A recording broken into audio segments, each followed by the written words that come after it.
Pode ser igreja, amém? Amém. Irmãos, pastor Rogério, ele já era plano dele, mesmo antes dele viajar, que a gente tivesse falando de um assunto que nós já falamos aqui, bastante relevante, que é disciplina na igreja. É coisa que tem ficado esquecido, não aqui, com o pastor Rogério, a gente tem visto já acontecer, mas a gente tem visto que é algo que tem ficado esquecido na igreja. Por quê? Porque nós estamos vivendo, creio eu acho que a igreja crê também da mesma forma, quero crer que a igreja também crê sim, que nós estamos já vivendo os últimos minutos do relógio de Deus. Hoje nós temos, uma grande parte tem comichão nos ouvidos e sempre quer ouvir doutor que fale segundo as suas concupiscências ou segundo os seus desejos desordenados. E a disciplina, ela é indispensável em qualquer movimento de aglomeração. Por quê? Porque é a ordem que convém ao bom funcionamento de uma organização. Então, a igreja, como organismo e organização, para ela ter um bom funcionamento, para que Deus opere de uma forma mais eficaz, então também a igreja, ela precisa de disciplina. A nossa leitura em classe, ela está no texto que foi lido aqui na abertura. Nós não vamos estar repetindo para que possamos ganhar mais tempo, foi Hebreus, capítulo 12, 5 a 13. E para fins de introdução, eu quero ler o textuário, que é o versículo 5 do capítulo 12 da carta aos Hebreus, que diz assim: e já vos esqueceste da exortação que argumenta convosco como filhos? Filho meu, não despreze a correção do Senhor, e não desmaies quando por ele for repreendido. Então, irmãos, esse mesmo texto vai nos informar que aquele que está sem disciplina não é filho, é bastardo. E todos nós sabemos que bastardo é filho ilegítimo. E aquele filho que não foi legitimado, consequentemente, ele não terá direito à herança do pai. Então nós estamos aqui, todos nós estamos confiantes que um dia nós iremos herdar todas as promessas do Pai que ainda não se cumpriram. Então, para isso, temos que ser filhos disciplinados, uma igreja disciplinada. Então, é por isso que nós vamos focar na necessidade da disciplina bíblica. Primeiro em Deus, na igreja e no crente. Esse é o primeiro tópico. O segundo tópico, nós vamos focar no propósito da disciplina bíblica. E no terceiro tópico, nós estaremos focando em forma de disciplina bíblica. Eu creio que o que eu vou falar aqui, como se dizia antigamente, é quase chover no molhado. Os irmãos já sabem disso tão bem quanto eu, mas nós temos 3 tipos de disciplina na Bíblia. Nós temos a disciplina privada, nós temos a disciplina pública e nós temos a disciplina com afastamento. Lá no final, o terceiro tópico, nós iremos falar sobre isso no capítulo 18 do Evangelho que Mateus escreve, versículo 17 a seguir. Então, irmãos, falando da disciplina em Deus, que é o primeiro ponto, o primeiro tópico, Deus, ele tem nos chamado para a santidade. Deus é santo e ele requer daqueles que fazem profissão de servir, daqueles que o têm por pai, que eles também sejam santos. É por isso que a nossa verdade prática, ela vai dizer: a disciplina cristã é uma doutrina bíblica necessária, pois permite ao crente refletir o caráter de Cristo. É muito interessante, irmãos, que às vezes, ou uma parte, vou falar porque essa parte eu não posso usar esse termo às vezes, mas há uma parte que talvez pelo tempo de ser moldado, começando a dar os primeiros passos, não entende o que é refletir o caráter de Cristo. Ou seja, reproduzir a imagem, as qualidades, o modo de ser. Isto é santidade. E quando nós não refletimos o caráter de Cristo, que é santo, então nós falhamos perante Deus e perante a sociedade, porque para isso nós fomos chamados. Então, como eu acabei de falar, a primeira necessidade da disciplina é trazer as pessoas a serem como Deus, porque isso é honrar a Deus. Bem que alguém pode estar se perguntando, ou até pensando: como eu sendo homem, eu ser como Deus? Deus, Ele nos chama para ser santos em amor. Deus, Ele nos chama para brilhar como astros do mundo. Deus, Ele nos chama para ser a luz do mundo. E isso é refletir o caráter de Cristo, o caráter de Deus. Nós vemos lá em 1 Pedro, capítulo 1, versículo 16, que está escrito o seguinte: pois escrito está, sejam santos, porque eu, o Senhor, sou santo. Se nós pegássemos o versículo, Levítico 11:45, ia dizer: sede santo, porque eu, o Senhor, vosso Deus, sou santo, e vos chamei para serdes santos. Glória a Deus. Então, posto isso, irmãos, o resultado disso, quando nós não somos santos, são igrejas fracas, anêmicas e sem testemunho cristão. Em uma igreja anêmica, em uma igreja fraca, consequentemente, nós não temos salvação de almas. Em uma igreja fraca, se ela está anêmica, ela não ora. Se ela não ora, ela não tem intimidade com Deus. Se ela não tem intimidade com Deus pelo próprio Espírito Santo, em essência, também não acontece batismo com o Espírito Santo. Essa igreja ela não vai receber dons espirituais. Então, queridos, nós precisamos entender o valor da disciplina.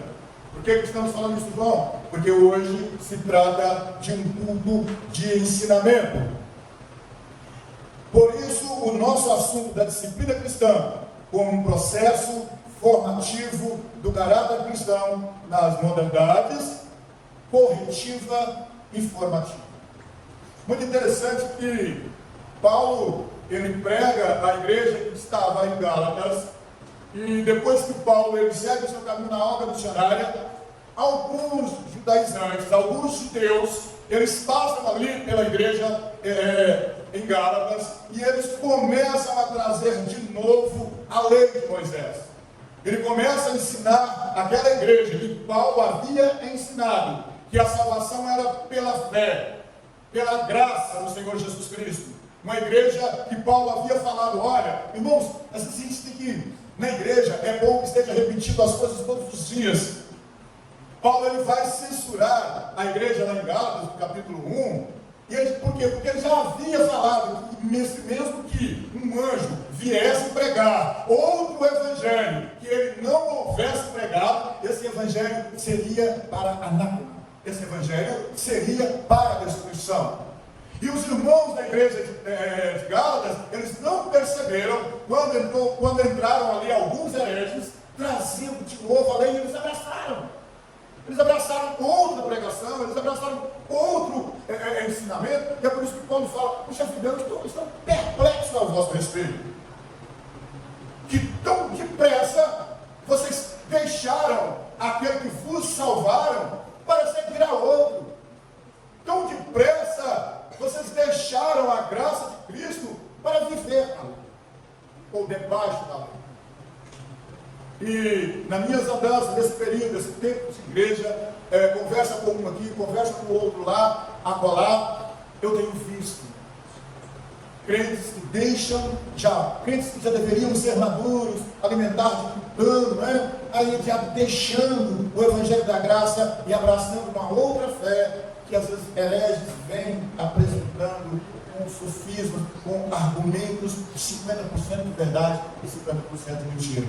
Então, quando Paulo ele fala sobre isso, no capítulo 4, no versículo 19 e 20, ele diz assim: meus filhinhos, novamente estou sofrendo dores de parto por sua causa, até que Cristo seja formado em vocês.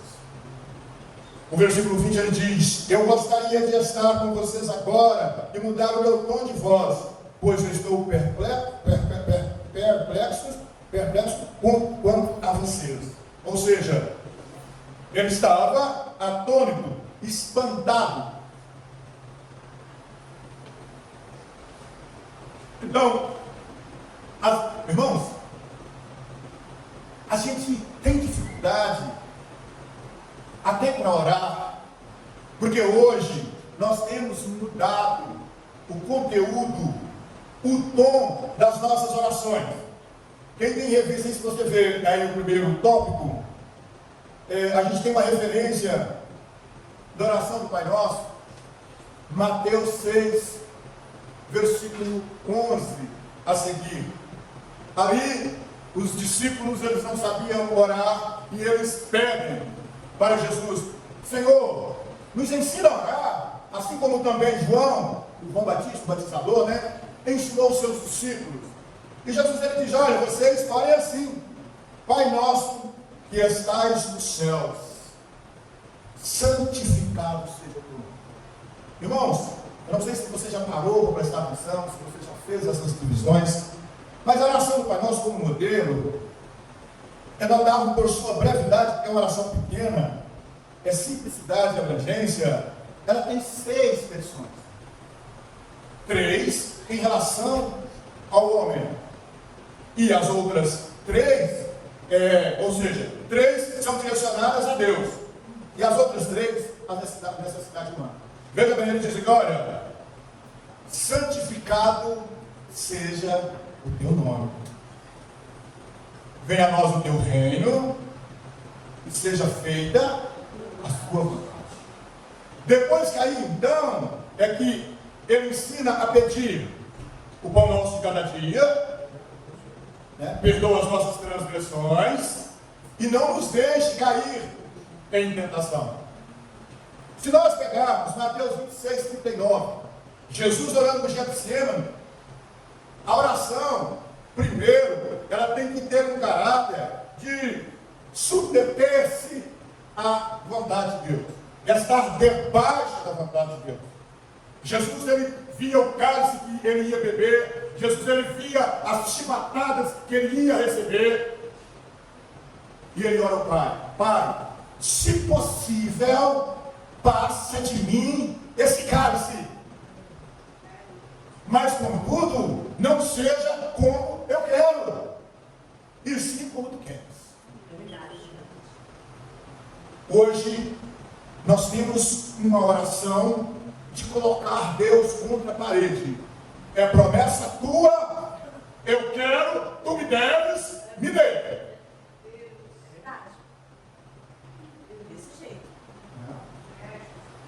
E nós temos aprendido isso, e isso soa bonito, porque as pessoas que não se submetem primeiro à vontade de Deus em oração, e recebem aquilo que pediram, e também vêm nos ensinar que a coisa é assim. Não. nós precisamos ser disciplinados nesse convívio com Deus, até quando nós dobramos os nossos joelhos diante dele, que primeiro nós chegamos diante de Deus em submissão e adoração. Aleluia. Glória a Deus. Então, depois a gente faz as coisas. Olha aqui, a gente é ruim de aprendizado, porque se nós fôssemos bons de aprendizado, sabe com quem que a gente aprenderia? Não tem nada a ver com crente, com as criancinhas. Ela vai crescendo e quando ela quer alguma coisa, ela começa a fazer carinho, começa a adular, né? Fica bonzinho para conseguir aquilo que tem. Assim deve ser aquilo que quer, assim deve ser o nosso relacionamento com Deus. Chegarmos diante dele com o coração perfeito, em adoração, e depois a petição, se é, se for, da vida. É verdade. Um glorioso é o teu nome. Aleluia. Bendito seja o nome do Senhor. Irmãos, a igreja santa, Deus do Antigo Testamento, Deus ele chama Abraão, de Abraão, todos nós sabemos, os 12 patriarcas, e ele chama um povo para ser santo. Chega na nova aliança, o desejo do Senhor é que nós fôssemos um povo separado. Na verdade, a palavra grega ágil, traduzida como santo, possui o sentido de separado ou consagrado. A igreja, eclésia, ela é tirada do mundo. A igreja, ela é tirada para fora. Deus tirou o povo do mundo, ele separou o povo, ele consagrou esse povo para ser definitivamente povo dele, povo santo, um povo que não se mistura. Por quê? Porque qual que é as regras para nós? Interessante que às vezes não, né? Estou aprendendo às vezes. É comum a gente ouvir algumas pessoas dizendo que nós falamos muito mais em Paulo do que propriamente em Jesus. Isso não é verdade. Mas por que nós falamos tanto no apóstolo Paulo? Porque é Paulo que veio dar forma, é Paulo que veio doutrinar esse povo separado para Deus entre os gentios. E ele escreve lá em 1 Coríntios, capítulo 3, versículo 16, o seguinte: vocês não sabem que são o santuário de Deus e que o Espírito de Deus habita em vocês? Versículo 17: se alguém destruir o santuário de Deus, Deus o destruirá, pois o santuário de Deus, que são vocês, é sagrado. Então, sabemos que a igreja de Corinto, que é uma igreja que tinha muitos problemas, Paulo, ele escreve essa primeira carta, ele escreve essa carta doutrinária com essa pergunta: vocês não sabem que vocês são santuário? Vocês não sabem que vocês são morada de Deus em espírito? E que esse Deus, ele tem um cuidado de vocês, porque se alguém intentar destruir a igreja do Senhor, que está edificada sobre a base que é Cristo, o Senhor nos destruirá. Então, querida igreja, se nós pensarmos um pouco melhor no privilégio que temos, em quem somos, os direitos que temos, a proteção que temos, a gente andava mais perto desse Deus, em intimidade com esse Deus, em santidade, e desprezando as coisas que o mundo oferece, que são nada e que só alimentam essa carne. E todos nós sabemos que a carne para nada vale, mas o que vivifica é o Espírito. E ainda na primeira carta aos Coríntios, versículo 6, capítulo 6, versículo 19, Paulo diz: acaso não sabem que o corpo de vocês é santuário do Espírito Santo que habita em vocês, que lhes foi dado por Deus, e que vocês não são de si mesmo. Igreja, João Batista, como crente, eu preciso saber que eu era escravo e eu fui comprado. Amém, Jesus. Eu fui resgatado. O Senhor me comprou com preço de sangue, com sacrifício de sangue, porque só o sangue satisfaz a justiça de Deus. E Ele me pagando com sangue, Ele me declarou justo. Ele me justificou dos meus antigos pecados. Então eu e você, nós não somos mais de nós mesmos.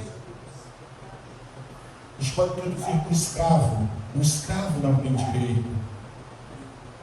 Nós somos daquele que nos comprou. E Paulo, ele argumenta isso com a igreja de Corinto, visando santificar aquele povo na palavra de Deus para ter êxito no dia da volta do Salvador. Apocalipse 3,19.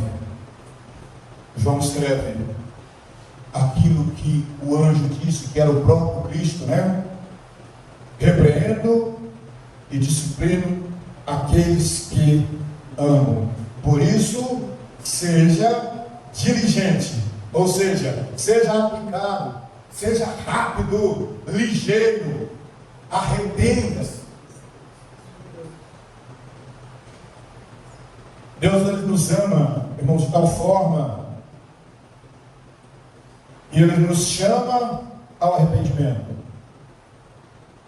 Ele nos chama a tratar as nossas iniquidades. Ele nos chama a reconhecer esse deslize de pecado e confessar para ser perdoado. Veja bem, um crente indisciplinado, alguém que não tratou ou não foi tratado, aquilo que acabou se tornando um hábito pecaminoso, nesse sentido, a falta de disciplina acaba destruindo o limite entre o sagrado e o profano. Portanto, uma igreja que não disciplina seus membros, ela torna-se mundana. E o que não falta por aí é a igreja mundana. Eu tenho observado o pastor Rogério, ele sempre batendo na tecla daquele crente que ele disciplina a si próprio. Não, está errado. Eu não posso simplesmente dizer para mim mesmo: esse mês eu não vou tomar ceia, porque eu estou. Verdade, glória a Deus. Aí passa os 2 meses, não passa. Eu mesmo disciplinei, eu mesmo tratei o problema. Não. A igreja, ela tem um pastor, ela tem uma pessoa na direção para cuidar desses negócios.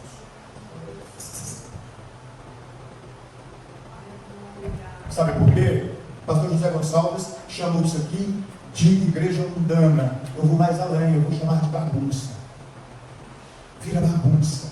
É verdade, Senhor. Aleluia. O meu líder precisa saber o que está acontecendo comigo, para que eu seja sarado. Amém.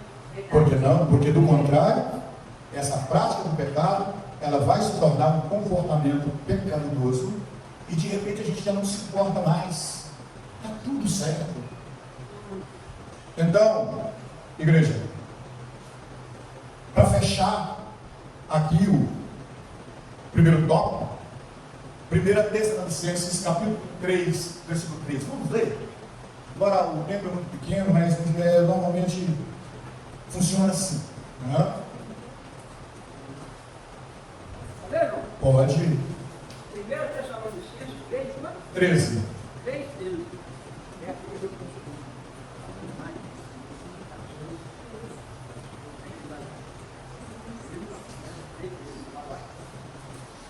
Para confortar o vosso coração, para que sejais irrepreensíveis em santidade diante de nosso Deus e Pai, na vinda de nosso Senhor Jesus Cristo por todos os seus santos.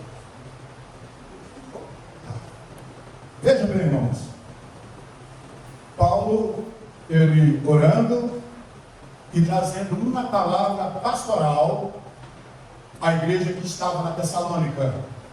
Ele disse que ele fortaleça o coração de vocês para serem irrepreensíveis em santidade diante de nosso Deus e Pai, na vinda de nosso Senhor Jesus, com todos os seus santos. Uma tradução melhor vai dizer com todos os seus anjos, porque quando Jesus ele volta para buscar a sua igreja, ele vem com miríades e miríades de anjos, né? Que aqui a Bíblia chamou de santo. Então, a exortação de Paulo é que Deus nos encontre em santidade. Sabe por quê, querido? A igreja ela não pode ser considerada um encontro social, um clube onde nós vamos, sei lá, o domingo, qualquer dia, porque ali a gente vai encontrar com nossos amigos, nós vamos bater papo, comer ali, sei lá, uma pizza, um churrasquinho, fritas, ou um sanduíche, que acho que hoje a moda, a onda hoje é sanduíche, né? Não pode ser assim. Às vezes os irmãos só me veem aqui dentro, eu estou naquela porta, eu estou aproveitando para conversar com esses jovens. Por quê? Porque tem se tornado de forma que eles saem toda hora, sai e entra, sem nenhuma necessidade. Eu marquei no relógio, e foi, com 10 minutos estava lá de novo. Falei, olha, está doente, se você fosse um velho, né? Isso eu não falei com ele. Porque o velho, às vezes, a próstata está inchada e ele começa a fazer xixi as gatinhas toda hora. Mas o jovem não tem isso, eu já fui jovem, eu sei disso. É verdade. Mas com 5 minutos você está com sede de novo. Não. Na casa de Deus nós andamos em santidade e em reverência. Ô, glória! Aleluia, Pai. É isso que a Bíblia nos ensina. É isso que o comentarista José Gonçalves está nos passando. Então, porque do contrário, imagina Jesus voltando e a igreja indo embora e eu aí. Eu vou ter que passar uns 30 dias sem sair de casa ou mais, porque a minha vizinhança vai falar, poxa, você não é aquele que disse que vai chegar na empresa, mas você não foi? Os clientes foram embora. Ah, já sei, já desconfiado, mas você não é. Não. Paulo estava trabalhando para manter uma igreja santa. O pastor faz isso, derrama suor para manter uma igreja santa, porque ele vela, ele terá que dar conta daquelas almas. Se ele não ensinou, se ele não disciplinou, se ele deixou tudo com reprocho, como se diz por aí, ele terá um problema seríssimo. Então, a leitura em classe, Hebreus 12:10 diz: nossos pais nos disciplinaram por curto período, segundo lhes parecia melhor, mas Deus nos disciplina para o nosso bem, para que participemos da sua santidade.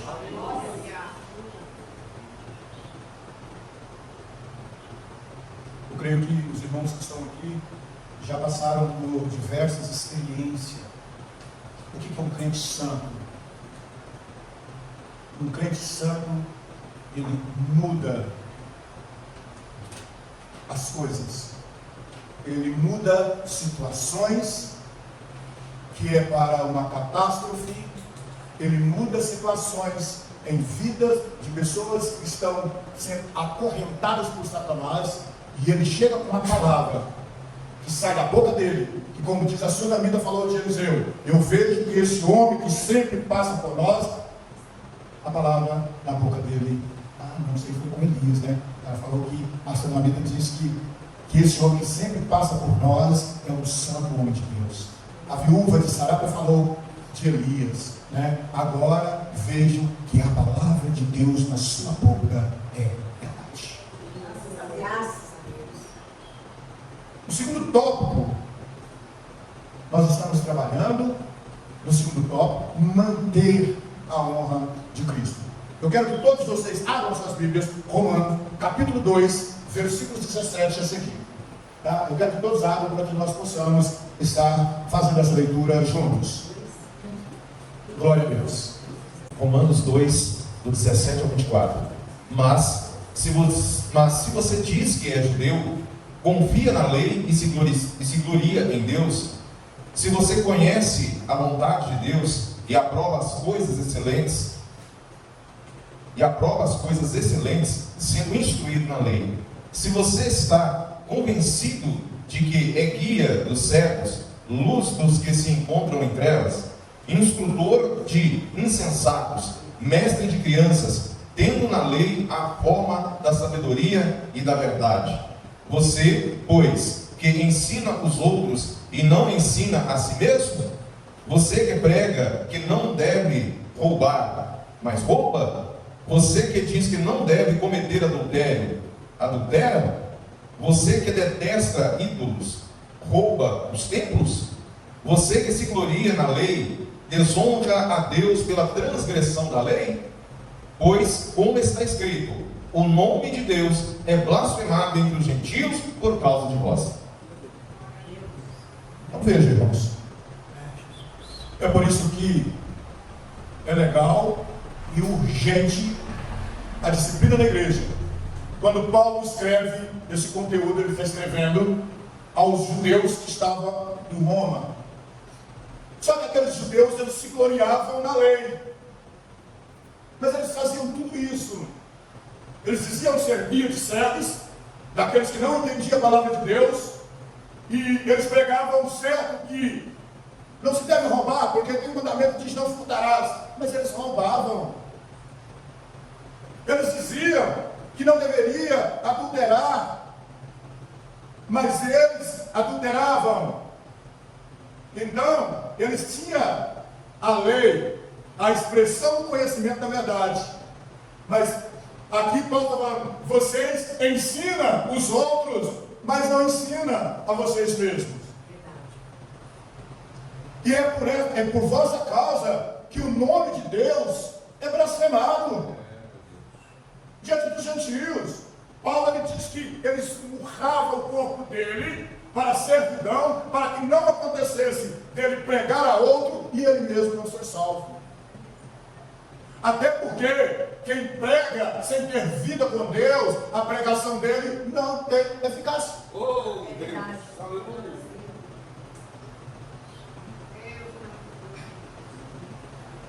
E quando nós colocamos o nome de Deus em descrédito, quando nós agimos de forma que o nome de Deus é blasfemado, nós estamos impedindo que outras pessoas, aquelas pessoas que estão à nossa volta, se salvem.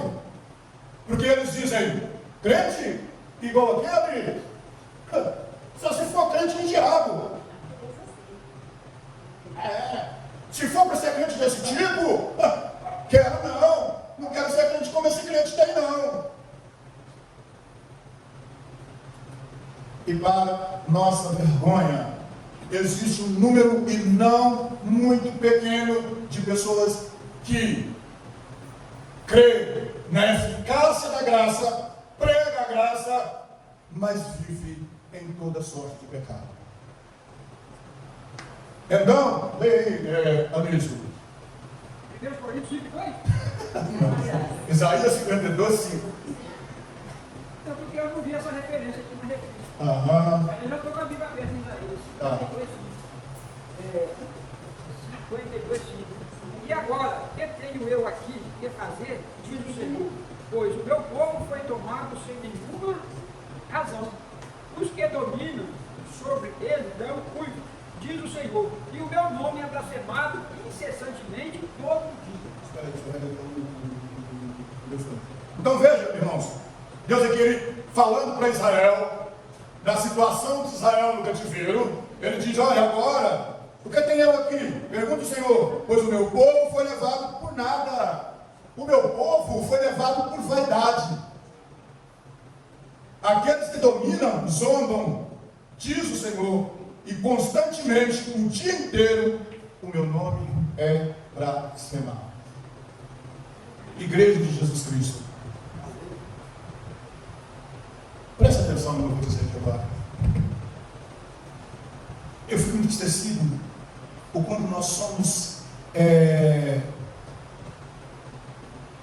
voltado para os lançamentos do mundo. Tudo que lança no mundo. Porque tem coisa que, é claro, você está no mundo, você tem que usar. Eu tenho que usar. Mas os crentes, eles vão avançando. Tem até uma musiquinha aí agora nas redes sociais, né? Que ela veste RG, mas compra P, né? Já viu? Satanás entrou na igreja. E eu espero que muitas pessoas possam, se a Bíblia não nos disciplina, que essa musiquinha possa disciplinar. Para que nós não venhamos andar em vaidade, aquilo que Isaías chamou de nada. O povo de Israel foi levado para o cativeiro em troca de nada, por causa de ídolos, de prostituições, e etc, e etc. Leia. 1 Coríntios 5 e 2. Estais inchados e nem mesmo vos entristeceste, por não ter sido dentre vós tirado quem cometeu tal ação. Então, vejamos, irmãos, acho que quase todos nós aqui, se não todos, eu creio que conhecem essa passagem da primeira carta de Paulo aos Coríntios. Quando alguém dentro da igreja ali, e tinha um problema de, não vou dizer de incesto, porque ele não era parente da mulher. Provável que a mulher fosse madrasta dele. Ele tinha relações sexuais com a mulher do próprio pai.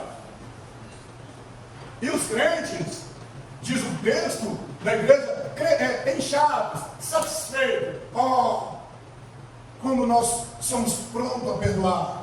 E Paulo fala, olha, vocês estão inchados, nem para tirar do vosso meio, para expulsar do vosso meio esse inimigo.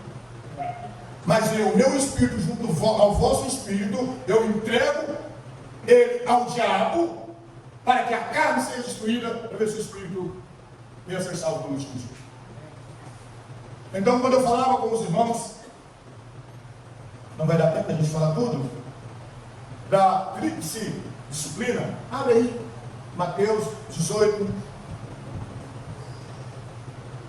versículo 17, isso aqui. Porque hoje nós esquecemos essa prática. Hoje nós precisamos de número na igreja.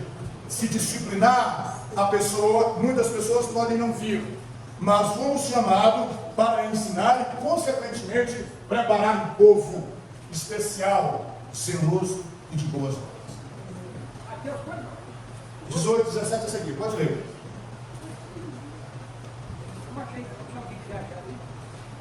E se ele se recusar a ouvir essas pessoas, exponha o assunto. Por favor.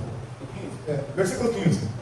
Se o seu irmão pecar contra você, vai e repreenda-o em particular. Se ele ouvir, você ganhou o seu irmão.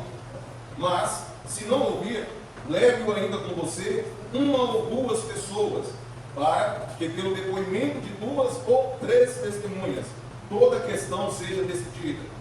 E se ele recusar a ouvir essas pessoas, exponha o assunto à igreja. E se ele recusar a ouvir também a igreja, considere como gentil e publicano. Então, irmãos, não sou eu, não é o pastor José Gonçalves, e nem o pastor Rogério, nem o povo Messias que diz. Quem disse foi Jesus. É pecado. Há pecado? O primeiro tratamento é privado, entre eu e o meu irmão. Oh, Jesus maravilhoso. Se ele não obedecer, vem o segundo, que é público. Eu vou a ele com 2 ou 3 testemunhas. Se ele ainda não se emendar, aí eu vou dizer a igreja. A direção da igreja vai tratar. Se ele ainda não ouvir, então agora ele será considerado um gentil e publicano. Ele agora é considerado uma pessoa que, pelo menos até ele se arrepender, não pode fazer parte desse povo que carrega o nome de Deus. Hoje, dificilmente nós vemos isso acontecer. Mas no passado era muito, funcionava assim. Se assim está escrito, então assim era. Nós tivemos um caso aqui há pouco tempo, os irmãos sabem, já tinha sido falado, foi falado. Não emendou? Então houve o desligamento. Então você está desligado do corpo de Cristo. Não pode ser. Então, irmão, para findar, nós vemos aqui no terceiro tópico que a disciplina com modo de exclusão, ela é cirúrgica. Se o meu braço pegar uma infecção que os antibióticos não conseguem combater, frear, se não fizer uma cirurgia, se não amputar esse braço, eu vou morrer, porque todo o meu corpo vai ser infeccionado. Jesus disse que também na igreja é assim, tem que fazer a cirurgia, tem que cortar, tem que tirar o fermento, porque um pouco de fermento leveda a massa toda. É verdade. Nós estamos falando de disciplina. Abre só aqui em Apocalipse para nós terminarmos. Glória a Deus. A gente tem aqui algumas repreensões de Jesus às igrejas da Ásia. Veja, irmãos, se nós pegarmos o capítulo 1 de Apocalipse, versículo de número 19 e 20. Veja bem o que está escrito aqui na minha tradução. Encontrado? Amém. Está escrito assim: escreva, pois, as coisas que você viu, tanto as presentes como as que acontecerão. Versículo 20. Este é o mistério das 7 estrelas que você viu em minha mão direita e dos 7 candelabros ou castiçais, dependendo da produção. As 7 estrelas são os santos, as 7 estrelas são os anjos das 7 igrejas, ou seja, são os pastores dessas 7 igrejas. E os 7 candelabros são as 7 igrejas. Então, os candelabros é o quê? A igreja. Então, Jesus ele vai censurar algumas práticas que tinha dentro dessas igrejas. E na igreja de Pérgamo, ainda capítulo 2, no versículo 14, ele diz assim: no entanto, tenho contra você algumas coisas.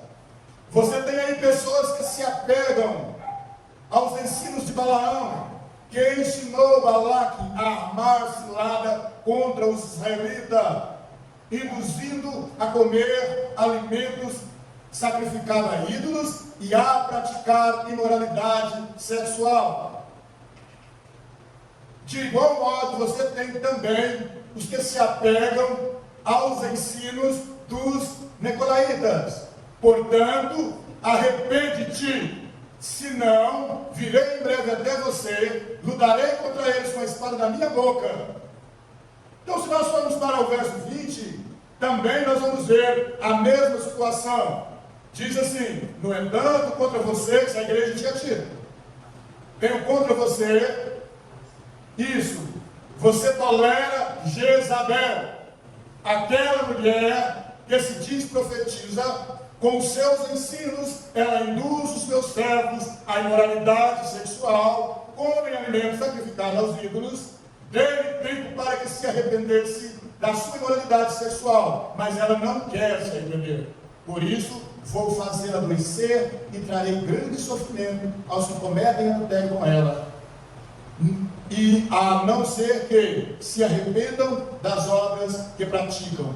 Matarei os filhos dessa mulher. Então todas as igrejas saberão que eu sou aquele que sonda as mentes e os corações, e retribuirei a cada um de vocês de acordo com as suas obras. Os irmãos sabem que os nicolaítas, isso provém de Nicolau ou Nicolas, dependendo da tradução, aquele que foi diácono lá no capítulo 6 de Atos dos Apóstolos. Esse homem ele se transformou em um herege, apóstata, aquele que agora, depois de fazer parte desse ministério, juntamente com o colégio dos 12, aquele que ele tinha visto Jesus, ele viu Jesus ressuscitado, ele viu Jesus subindo ao céu, agora ele começa com essas frases. Veja bem, olha, Nicolau significa aquele que conquista o povo. Então, irmãos, nós precisamos ter cuidado. Tem gente que tem uma fala, tem gente que tem uma retórica, tem gente que tem um poder persuasivo, e ele chega com aquela fala mansa e vai falando e buzinando no ouvido do crente e consegue fazer com que ele se desvie do verdadeiro caminho, desvie da verdadeira doutrina. Ele induzia também, assim como Balaão, o povo de Deus a se prostituir, a adulterar, a comer de carne sacrificada, assim como Jezabel. E pasmem, esse espírito permeia o meio do povo de Deus. Esse espírito de Nicolau, esse espírito de Balaão, esse espírito de Jezabel, até hoje está presente no meio do povo de Deus. A sensualidade, meu Deus, irmãos e irmãs, porque tem irmãs que se trajam de forma a botar para fora a sensualidade, mas tem também irmãos. E veja, Deus disse a respeito de Jezabel, ele ia colocar ela sobre uma cama. Os filhos dela, aqueles que adulteravam com ela, também. Irmãos, a igreja de Éfeso, eu marquei aqui, Apocalipse 2. Irmãos, olha aqui uma coisa. Eu quero ler, está na Bíblia aberta no Apocalipse? Vamos, eu quero ler essa carta que é escrita à igreja de Éfeso, aqui juntamente com você, só para você entender uma coisa. Por quê? Porque nós somos espirituais. Quem é espiritual é porque tem o Espírito Santo de Deus. E quem tem espírito, o Espírito de Deus, ele tem que ter um senso maior de visão. Ele tem que olhar as coisas acontecerem de modo colimado. Ele tem que olhar as coisas acontecerem de um lugar mais alto. Olha aqui, o que Cristo está censurando nessa igreja. E olha que quem era o pastor dessa igreja na época era Timóteo. Veja bem, o primeiro versículo. Capítulo 2, versículo 1. Ao anjo da igreja em Éfeso, escreva: estas são as palavras daquele que tem as 7 estrelas em sua mão direita e anda entre os 7 candelabros de ouro. Conheço as suas obras, o seu trabalho árduo, a sua perseverança. Sei que você não pode tolerar homens maus, que pôs à prova os que dizem ser apóstolos, mas não são, e descobriu que eles eram impostores. Isso. Você tem perseverado e suportado o sofrimento por causa do meu nome, e não tem desfalecido. Contra você, porém, eu tenho isso: você abandonou o seu primeiro amor. Lembre-se de onde caiu, e arrependa-se, e pratique as obras que praticava no princípio. Se não se arrepender, eu virei a você e tirarei o seu o quê? Caçal, candelabro. E o candelabro aqui é o quê? A igreja. E tirarei o seu candelabro do lugar dele. Olha a vida desse pastor. Olha que crente. Quando eu leio isso aqui, eu quase desmaio, porque se esse homem aqui é um homem passivo de ser censurado, de ser repreendido, e eu? Aqui eu conheço suas obras, o seu trabalho árduo, a sua perseverança. Sei que você não pode tolerar homens maus, pôs à prova aqueles que diz apóstolos são, achou eles mentirosos. Você tem perseverado, suportado o sofrimento por causa do meu nome, e você não tem desfalecido. Mas eu tenho contra você, que você tem desprezado, você tem deixado as primeiras obras, você não tem feito a minha obra. de uma forma eficaz, no caso, ainda que tenha instruído algumas pessoas, mas você tem deixado a santidade ir por água abaixo. Você não está disciplinando a minha igreja da forma que eu quero que ela seja disciplinada. Você não, mesmo fazendo tudo isso, tem alguns que você está deixando meio à vontade. Se você não mudar esse processo de trabalho, sabe o que eu vou fazer? Eu vou fechar as portas desta igreja. É isso que Cristo estava falando. E finalizando, eu quero concluir. E que cada um de nós, começando do altar, reflita um pouco. Temos feito alguma coisa para refletirmos o caráter de Cristo? Somos santos como fomos separados para ser santos? Suportamos a disciplina quando a disciplina vem? Na leitura em classe, nós lemos que aquele que está sem disciplina não é filho, mas é bastardo, é ilegítimo. E aquele que não é filho legítimo não tem direito à herança do Pai. É bom que pensemos nisso. Amém? Amém.